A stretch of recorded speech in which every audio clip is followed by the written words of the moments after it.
The Whiskey Rebellion was a very important protest in the early republic. It showed the power of the national government to enforce laws. With Alexander Hamilton's new financial plan came a tax on whiskey. This very much hurted the U.S. farmers in the South who relied on their whiskey to make money.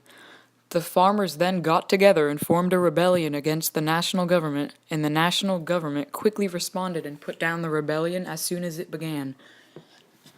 When the Southern farmers rebelled, they wanted to show the federal government that they don't have the right to tax something that the entire Southern farming economy relies on. This rebellion really showed the power of the government to enforce the laws that they created. When the Whiskey Rebellion started, the farmers in the South really thought they could put up a fight against the federal government.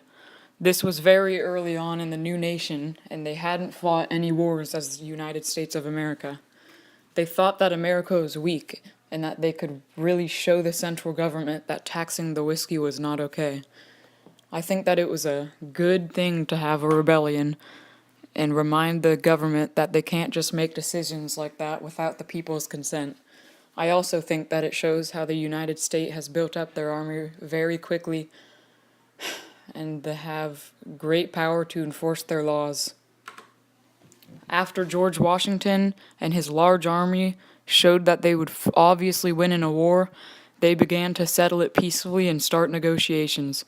Washington sent men to make the rebellion surrender, and finally they agreed to submit to the government's laws. Finally it was over, but the effects of the Whiskey Rebellion still show to this day.